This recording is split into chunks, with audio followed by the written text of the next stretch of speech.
Attorney, kahapon po din doon sa kanyang opening statement as presiding officer, may binanggit si Senator Chis, no?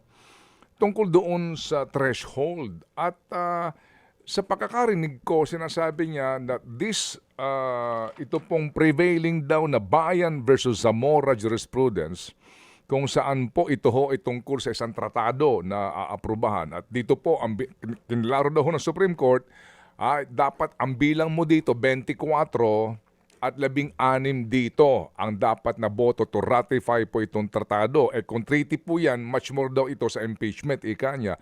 Ang sabi niya, yaang pong batas na iyan, yung jurisprudence na yan, ang kinakatigan, these representations, ika niya, and this impeachment court. Para bagang kahapon ang dating, settled na yung issue ng threshold na 16 ang number po na kailangan to convict the impeached official.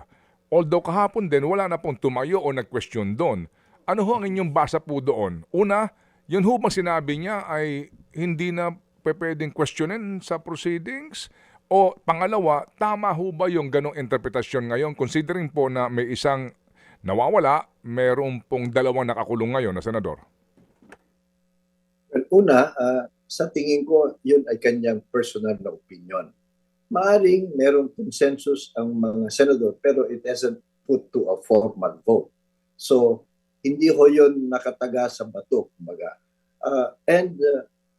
At the end of the day, when in the proper time at merong agreed party at yan ay dadalhin sa Supreme Court, pagdating ho kasi sa interpretation of the Constitution, ang final say ang Supreme Court.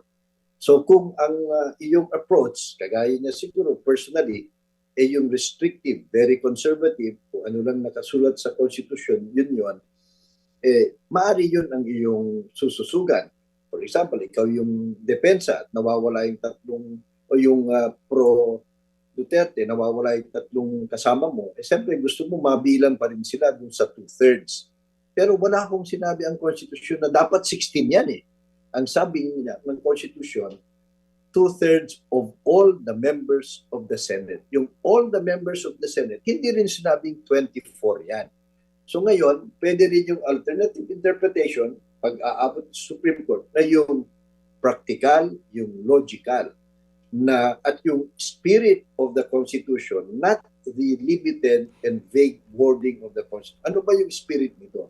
Dahil matataas na opisyal yan, kinakailangan para matanggal sa pwesto, hindi majority vote, hindi simple 2/3 vote.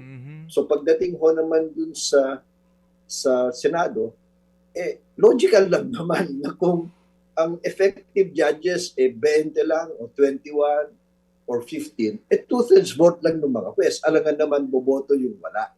So, yun yung pwedeng interpretasyon na mangyayari sa Supreme Court. So ngayon, maaari din na sinabi niya yan para lang wala munang gulo. Para ituloy muna lahat at saka nila pagdidesisyonan pagdating ng araw. Kasi nga, sa ngayon, theoretical pa. Mahirap pang dalhin sa Supreme Court because it's all theoretical. Malay natin, makumbinsi ang lahat na wala naman palang kaso, edi unanimous acquittal. Wala tayong pag-uusapang hatian ng boto. Pwede rin nakumbinsi ang lahat, ang linaw-linaw ng ebidensya. Hindi siya karapat-dapat na Vice President, tatanggalin siya, unanimous. Wala din pag-uusapang hatian, di ba? So all of these are theoretical. It's not final. Even the impeachment court can change its mind. But it should be set aside in the meantime para mag-focus ho muna dito sa paghahanap ng katotohanan at paghahanap ng accountability kung meron man. Mga kapatid, patuloy po kayong tumutok sa 105.9 True FM para sa totoong balita, impormasyon, music and entertainment. Mag-subscribe sa aming YouTube channel at podcast at sundan nyo kami sa Facebook, Instagram, X at TikTok sa True Network PH. Bisitahin din po ang aming official website, truefm.ph. At panoorin din kami sa True TV Signal, Channel 19. Kami po ang 105.9 True FM. Laging true sa'yo, kapatid.